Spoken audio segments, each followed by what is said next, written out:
Alhamdulillah, wassalatu wassalamu ala rasulillah Nabina Muhammadin wa ala alihi wa sahbihi wa man walah. Wa asyhadu an la ilaha illallah wahdahu la syarikalah wa asyhadu anna Muhammadan abduhu wa rasuluh. Qala Allah Ta'ala fi kitabihil karim, ya ayyuhalladzina amanu taqullaha haqqa tuqatih wa la tamutunna illa wa antum muslimun, amma ba'd. Kita lanjutkan ayol ikhwah surat Ali Imran ayat sekarang ke-33 ya.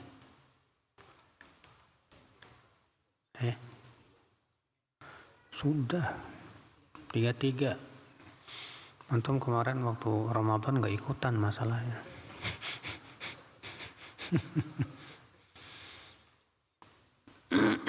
Allah Ta'ala berfirman, a'udzubillahi minasyaitonirrajim, inna Allah astafa Adama wa Nuhan wa ala Ibrahim wa ala Imran ala alamin.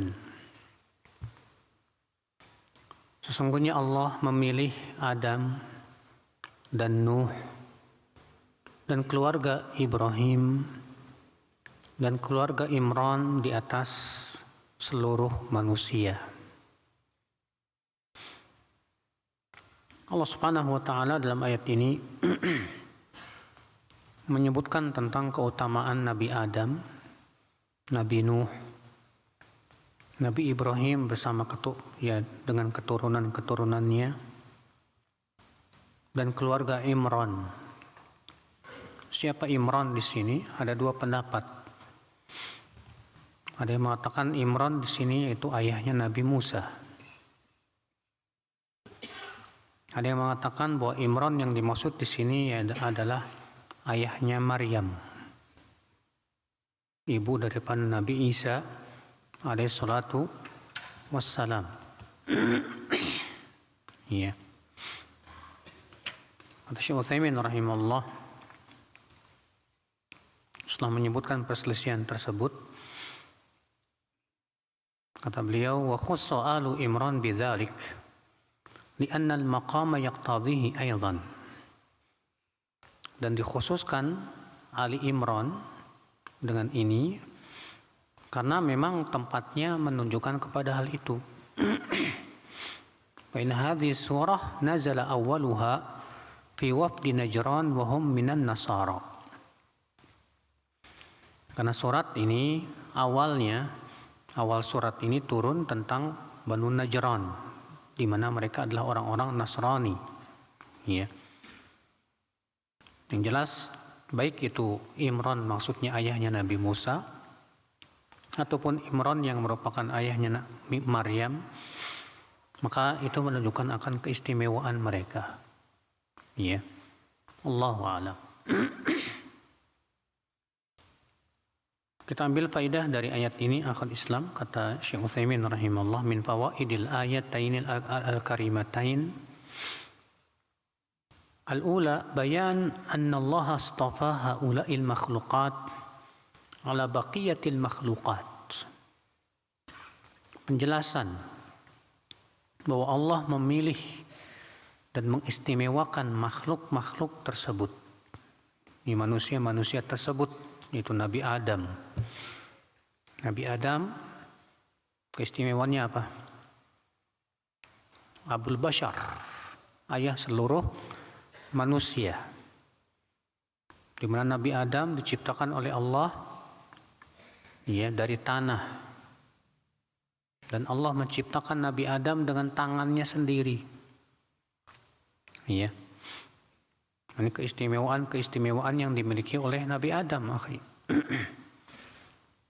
Maka tidak benar orang yang mengatakan bahwa manusia itu berasal dari monyet. Yang benar adalah manusia itu asalnya dari Nabi Adam. Dan Nabi Adam Allah ciptakan langsung dari tanah. Demikian Allah mengabarkan dalam Al-Quran.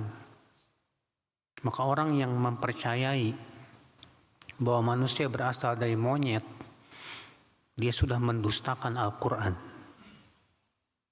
Seakan dia tidak percaya dengan pengabaran Allah dalam Al-Quran dan lebih percaya kepada pernyataan orang-orang Barat.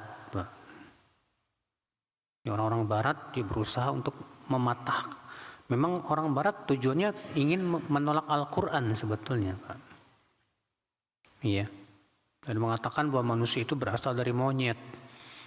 Lalu berusaha untuk membawakan katanya ada fosil-fosil manusia setengah monyet dan yang lainnya.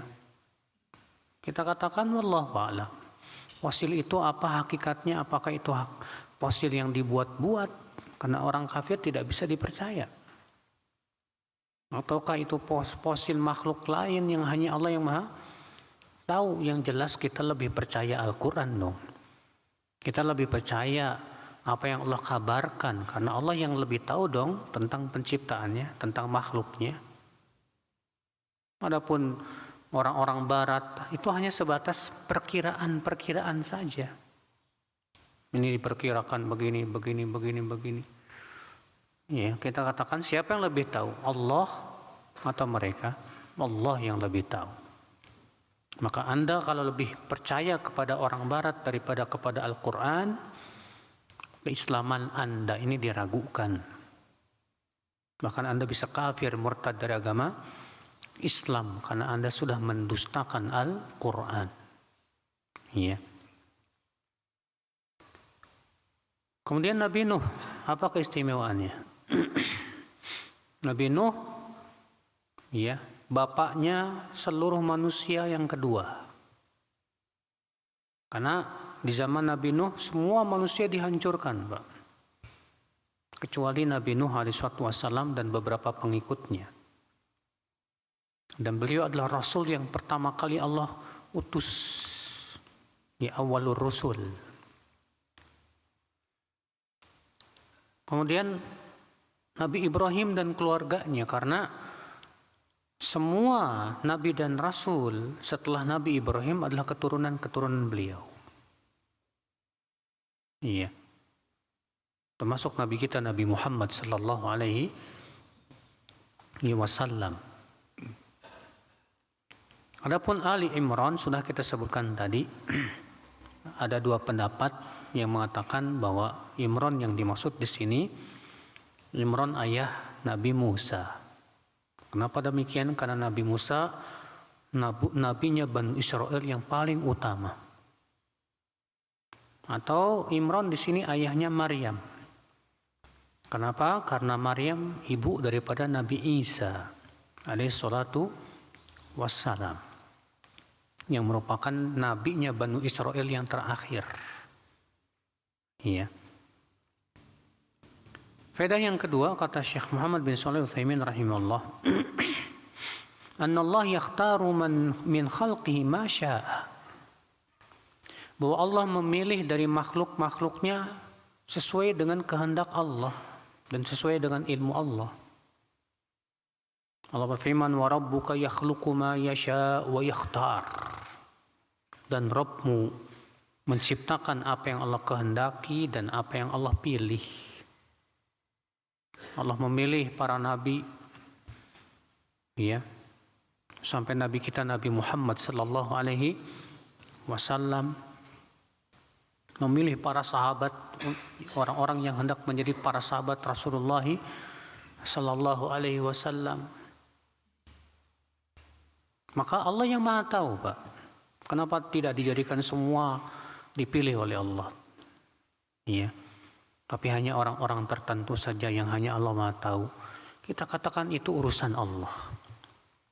Dan Allah memilih sesuai dengan ilmunya, hikmahnya yang sangat luas sekali. Iya. Faedah yang ketiga, anna tafadhul kama yakunu fil a'mal yakunu fil a'yan. Bahwa perbedaan dalam keutamaan bukan hanya dalam masalah amal, tapi juga orang.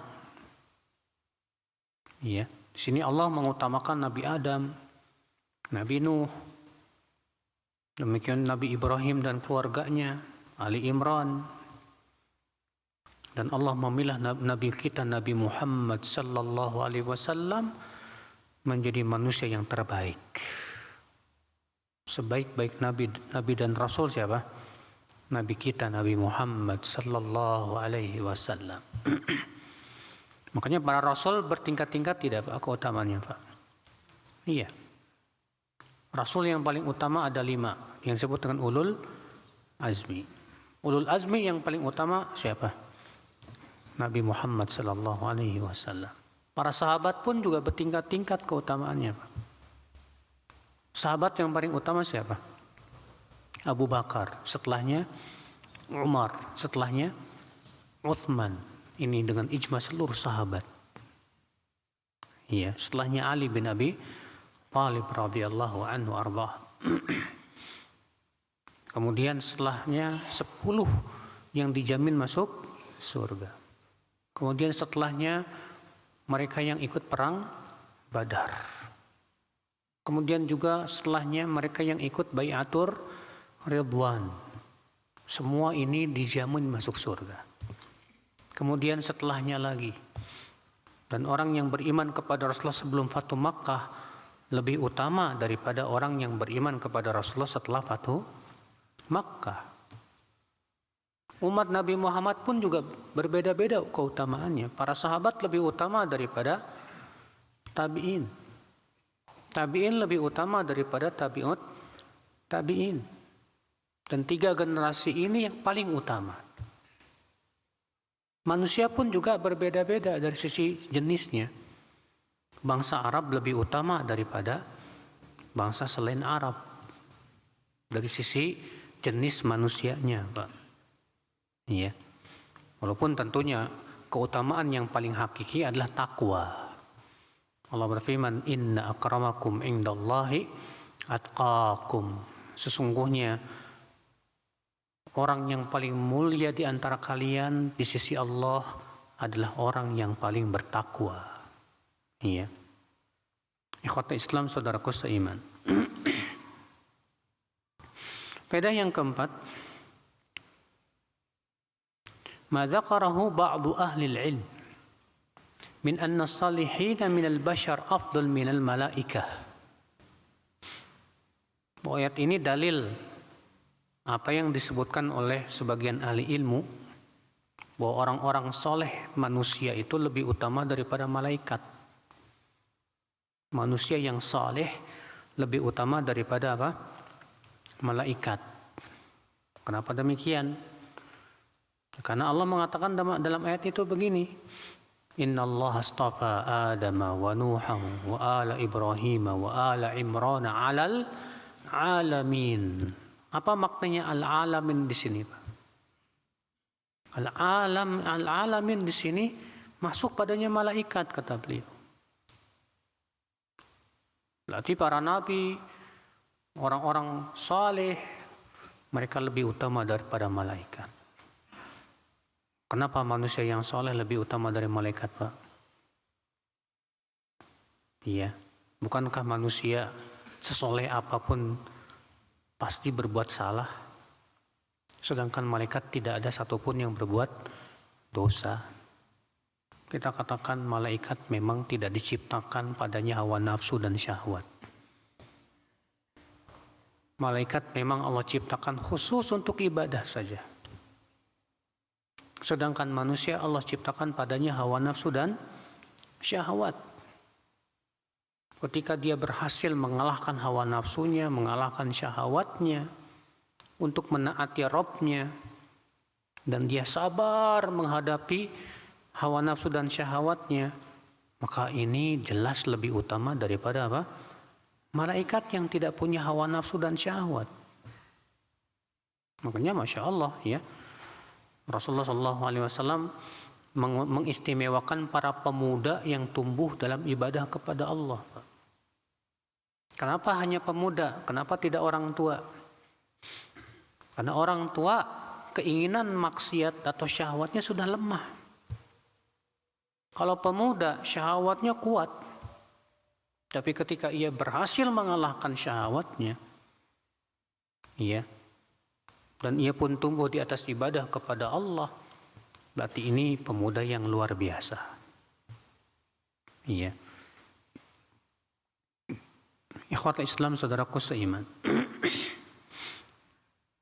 Faedah selanjutnya yang bisa kita petik dari ayat ini, kata Syekh Muhammad bin Shalih Al-Utsaimin rahimahullah, bayanun annal bashar jinsun wahidun ba'dhuhu min ba'd. Penjelasan bahwa manusia itu satu jenis saja. Sebagian mereka berasal dari sebagian yang lain. Karena Allah berfirman, dzurriyyatan ba'duha min ba'd. Dalam ayat setelahnya, keturunan sebagian mereka dari sebagian yang lain. Manusia semuanya berasal dari Nabi Adam. Kemudian Nabi Adam beranak pinak. Dan ternyata anak-anaknya keluar sesuai dengan jenis tanah. Karena Allah menciptakan Nabi Adam kan dari tanah merah, tanah putih, tanah hitam, dari tanah yang keras, tanah yang lembek. Maka sifat manusia pun sama. Keluar anaknya Nabi Adam, ada yang hitam, ada yang putih, ada yang merah, ada yang sawo busuk kayak kita. Iya. Ada yang macam-macam, sama mengikuti dengan jenis tanah. Karena memang kita semua diciptakan oleh Allah dari tanah. Maka Allah pun menciptakan makanan untuk kita dari tanah juga. Ya, sifat manusia pun sama dengan sifat tanah. Ada yang atos, ada yang keras, ada yang lembut, ada yang tengah-tengah. Ya, ikhwatul Islam, saudaraku seiman. Faedah yang keenam.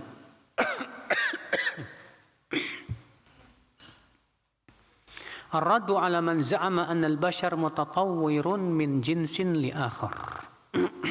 Min al-qirada ila al-adamin ila al-bashar. Bantahan terhadap pendapat teori Darwin yang katanya manusia itu berasal dari monyet. Ini istilahnya apa? Apa asalnya dari monyet kemudian berubah. Apa namanya? Evolusi. Ya. Ikhwatul Islam. Ini jelas pendapat yang batil. Tidak sesuai dengan Al-Quran, tidak pula hadis Nabi Sallallahu Alaihi Wasallam. Karena dalam Al-Quran Allah menceritakan tentang penciptaan Nabi Adam. Dalam hadis-hadis yang sahih lebih terperinci lagi bagaimana Allah menciptakan Nabi Adam. Ya. Tidak ada satupun dalil menyebutkan bahwa Nabi Adam asalnya dari monyet. Sama sekali tidak ada. Ya. Faedah selanjutnya, itsbatu ismaini min asma'illah. Penetapan dua nama Allah, itu As-Sami' dan Al-Alim. Maha mendengar. Mendengar biasanya berhubungan dengan apa, Pak? Suara. Mengetahui biasanya berhubungan dengan apa? Perbuatan. Seakan Allah mengatakan bahwa semua yang kita ucapkan dan apa yang dilakukan Allah tahu. Konsekuensinya apa, Pak? Karena kalau konsekuensinya karena Allah Maha mendengar, nanti kita harus berbicara itu hati-hati, Mas. Iya. Antum aja kalau diintelin orang, antum akan hati-hati. Awas, hati-hati, ada intel. Antum ngomongnya hati-hati gitu kan. Terkadang kita lebih takut sama intel daripada kepada Allah, Pak. Iya. Allah Subhanahu wa taala mencatat semua yang kita ucapkan sekecil apapun. Faman ya'mal mithqala dzarratin khairan yarah. Wa man ya'mal mithqala dzarratin syarran yarah. Sekecil apapun ucapan kita dicatat baik-baik. Dan kita akan melihat hasilnya nanti pada hari kiamat, saudaraku sekalian. Iya. Maka jangan sampai ya. Jangan sampai Allah kita jadikan yang paling hina, Pak. Kita lebih takut kepada CCTV. Kita lebih takut kepada pengawasan manusia. Tapi ketika kita sendirian, kita nggak takut sama pengawasan Allah Subhanahu wa Ta'ala. Makanya sebagian salaf mengatakan la taj'alillah ahwan man yanzuru ilaik. Jangan kamu jadikan Allah yang paling rendah, yang paling hina, yang mengawasi diri kamu. La haula wala quwata illa billah. Justru seharusnya pengawasan Allah itu yang harus kita jadikan paling paling tinggi, akhwal Islam.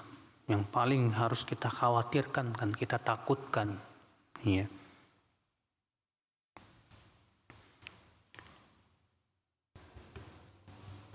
Baik, akhwal Islam, kita lanjutkan ayat berikutnya. Allah mengatakan dzurriyyatan ba'dhuha min ba'd wallahu sami'un alim. Dan itu sudah kita ambil tadi faedahnya. Lalu Allah berfirman, "Idz qalat imra'atu Imran rabbi inni nadartu laka ma fi batni muharraran fataqabbal minni." Ya. Ingatlah idz di sini dzaraf. Ya. Seakan Allah mengatakan wadhkur idz. Dan ingatlah. Ya. Ketika istri Imran berkata, Rabbi, ya Rabb, inni nadartu laka. Sesungguhnya aku bernadar untukmu. Istrinya Imran. Berarti Imran yang dimaksud di sini siapa? Ibu, ayahnya Maryam. Ya, karena Imran ada dua Pak. Ada Imran ayahnya Nabi Musa dan ada Imran ayahnya Maryam. Jangan disamakan, ya. Berbeda. Nah, istrinya Imran bernadar. Apa itu nadar, Pak? Nadar itu artinya mewajibkan kepada dirinya sesuatu yang tidak Allah wajibkan. Iya. Dan sudah kita ketahui tentang hukum nadar itu apa. Inni nadartu laka ma fi batni. Aku nadar kepadamu ya Allah, janin yang ada di perutku ini. Ya. Muharraran.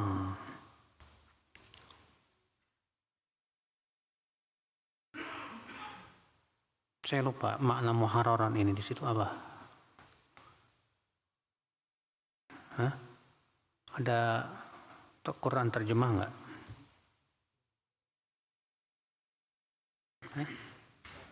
Apa? Muharraran. Di situ diterjemahkan mengabdi. Baik. Kata beliau, ya, muharraran. Dari kata harrara yuharriru tahriran. Aslinya artinya memerdekakan. Dari kata, makanya orang yang merdeka disebut apa? Hur. Hur itu artinya orang yang merdeka. Muharraran artinya dimerdekakan. Maksudnya di situ tadi dijadikan ia betul-betul hanya menjadi hamba Allah dan mengabdikan dirinya kepada siapa? Kepada Allah Subhanahu wa Ta'ala. Artinya dia ingin anaknya ini, ya, kalau dia melahirkan anaknya untuk Allah saja sudah. Dia ingin anaknya ini hanya beribadah kepada Allah dan mengabdi kepada Allah Subhanahu wa Ta'ala saja. Ini nadarnya istrinya siapa? Imran. Fataqabbal minni, maka terimalah dariku nadarku ya Allah. Innaka antas sami'ul alim, sesungguhnya engkau maha mendengar lagi maha mengetahui. Ya. Ikhwata Islam, saudaraku seiman, rahimani wa rahimakumullah jami'an. Di situ disebutkan dengan kata-kata muharrara. Ya Allah, aku nazarkan apa yang ada di perutku itu muharrara. Tidak mengatakan muharraratan. Kenapa? Karena dia tidak tahu anaknya bahkan laki-laki atau perempuan. Ya. Ternyata setelah melahirkan seorang wanita yang kemudian dinamai dengan apa? Maryam. Falamma wadu'atha, ketika istri Imran telah melahirkan, qalat rabbi inni wadu'tuha untha. Maka ia berkata, ya Rabb, aku telah melahirkan anak wanita. Ya. Wallahu a'lamu bima wadu'at. Dan Allah yang lebih tahu tentang anak yang ia lahirkan itu, apakah akan wanita atau laki-laki. Hanya Allah yang maha tahu. Karena tidak tahu yang ada dalam rahim kecuali siapa? Allah. Manusia baru tahu ya dengan alat yang disebut dengan apa sih? USG itu setelah berapa bulan, Mas? 2 bulan. 2 bulan itu sudah bisa dilihat, itu pun juga gak sulit. Kecuali kalau USG-nya yang benar-benar canggih, Pak. Karena memang di hari ke-52 itu sebutkan dalam riwayat Bukhari, ya, janin itu sudah tentukan laki-laki atau wanitanya. Makanya di usia 2 bulan itu sebetulnya sudah bisa kelihatan laki-laki atau perempuan. Tapi sebelum itu nggak diketahui. Hanya Allah yang maha tahu. Iya.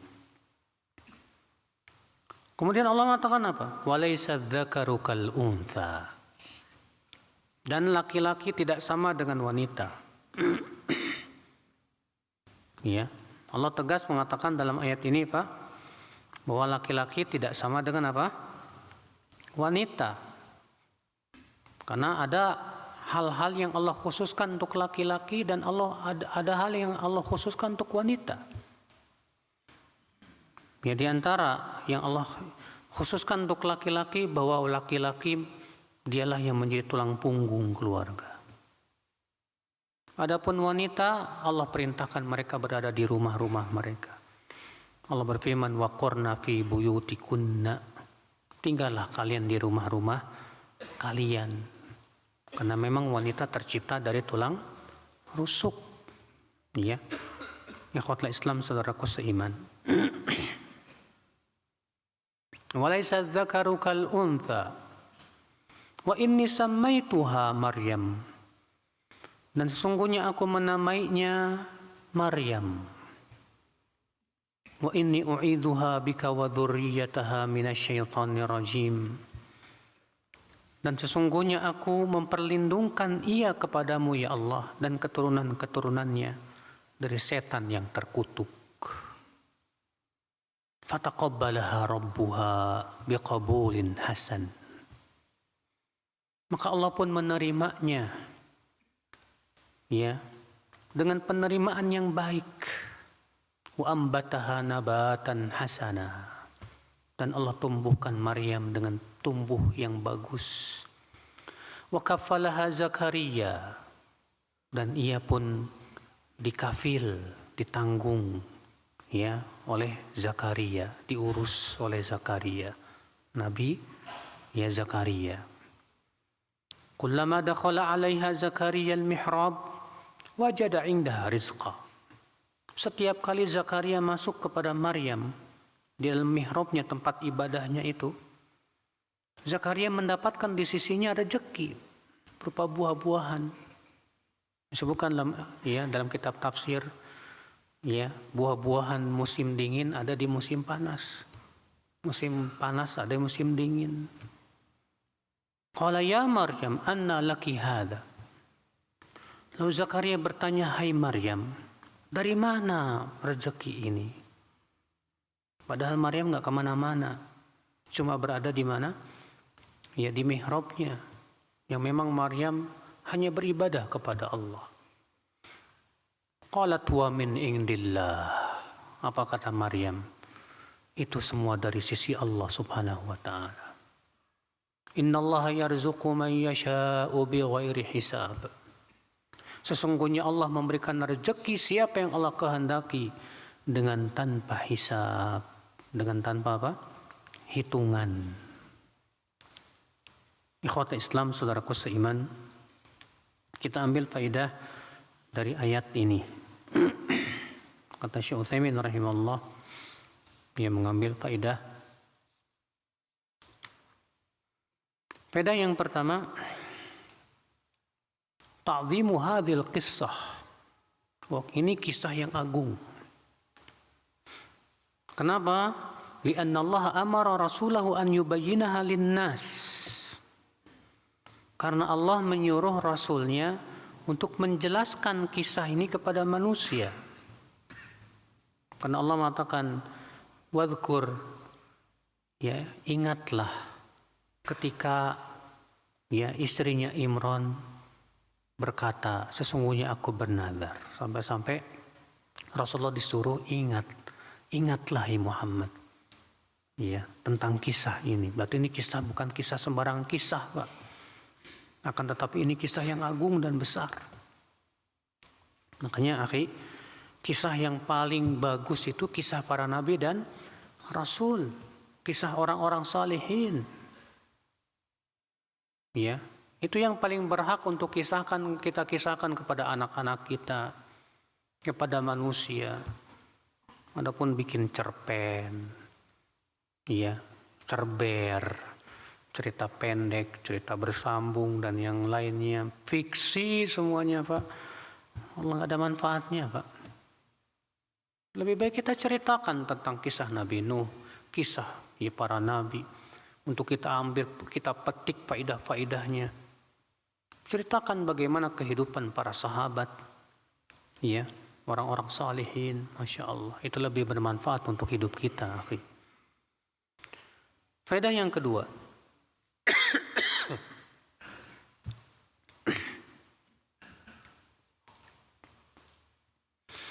jawazun nadhar fil amril majhul. Bolehnya bernadar dalam perkara yang tidak jelas. Karena di sini istrinya Imran berkata, Rabbi inni nadartu laka ma fi batni muharrara. Sementara tidak jelas yang di perutnya itu akan laki-laki atau perempuan, akan hidup atau keguguran, nggak jelas. Iya. Maka kalau misalnya kata beliau, bani ala dzalik an yaqul al-qail, atas dasar ini boleh seseorang berkata begini, lillahi alayya nadhrun an atasaddaq bima fi batni hadhi syah. Saya bernadar untuk mensedekahkan janin yang ada di perut kambing ini. Iya. Faedah yang ketiga, jawazu tasadduqil mar'ah biduni idzni zawjiha. Bolehnya seorang istri bersedekah dengan tanpa izin suami, kalau itu dari harta istri.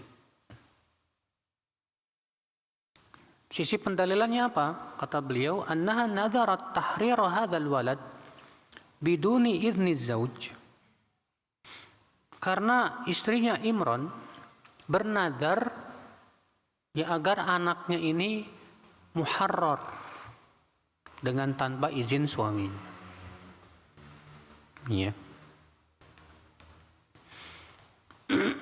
Makanya disebutkan dalam hadis ya, bahwa Rasulullah SAW ketika khutbah hari raya, setelah selesai berkhutbah kepada para laki-laki, kemudian Rasulullah mendatangi para wanita.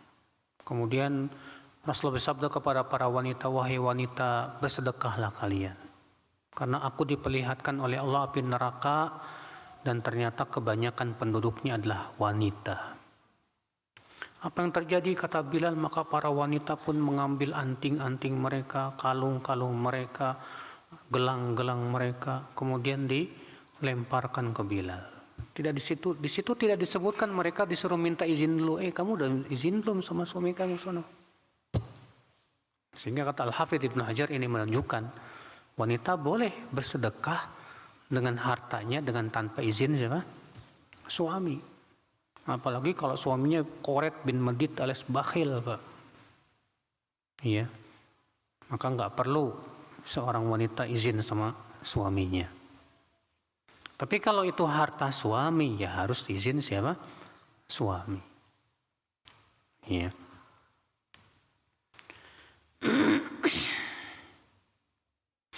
Faedah yang keempat dari hadis ini, dari ayat ini, kata Syekh Muhammad bin Shalih Al-Utsaimin rahimahullah, annal walad yakhdimu walidahu min ummin aw ab. Bahwa anak hendaklah berkhidmat kepada orang tuanya, baik itu ibu ataupun bapak. Karena istrinya Imran berkata, muharrara, yakni muharraran minal khidmah bihaitsu la astakhdimuhu wa la astaghillu hayatahu. Ya. Muharrara artinya dibebaskan dari berkhidmat, di mana aku tidak meminta dia untuk berkhidmat kepadaku. Ya. Dan aku tidak menyusahkan hidupnya. Pokoknya muharrar itu artinya dibebaskan sudah. Ya. Faedah yang kelima, tardul i'jab bin nafs. Itu hendaknya seseorang mengusir perasaan ujub. Apa sih ujub, Pak? Hah? Ujub itu artinya bangga diri, Mas. Wadzalika bi anna al-insan idza amila amalan la yudillu bihi 'ala Allah yaqul ana amiltu wa ana amiltu bal ya'mal wa yash'ur annahu muftaqirun ila Allah ta'ala fi qabuli dzalika al-amal wa lihadza qalat fataqabbal minni. Iya. Karena seorang insan jangan sampai ia mengungkit amalnya seakan-akan ini semua hasil dari jerih payah saya sendiri. Makanya di situ ya, istrinya Imran berkata apa, Pak?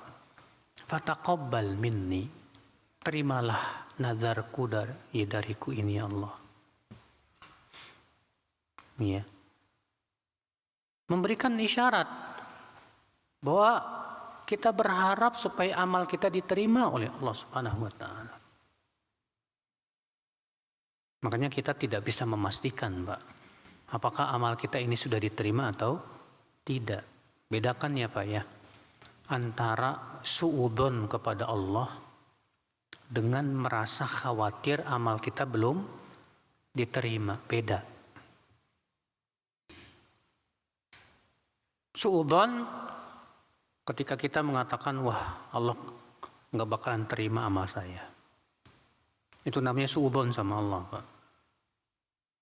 Tapi kalau kita khawatir amal kita belum diterima oleh Allah karena takut di situ terjadi apa? Kekurangan dan yang lainnya. Ini terpuji, Pak.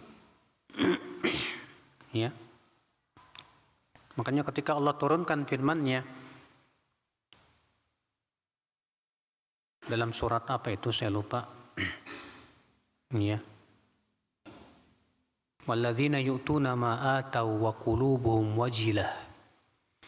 Dan orang-orang yang memberikan apa yang mereka telah berikan berupa sedekah, sementara hati mereka merasa takut sekali. Aisyah bertanya kepada Rasulullah, ya Rasulullah, siapa yang dimaksud oleh Allah dari ayat ini ya Rasulullah? Itu orang-orang yang memberikan apa yang telah mereka berikan, sementara hati mereka merasa takut. Apakah yang dimaksud ayat ini mereka yang berzina dan mencuri ya Rasulullah? Kata Rasulullah, bukan.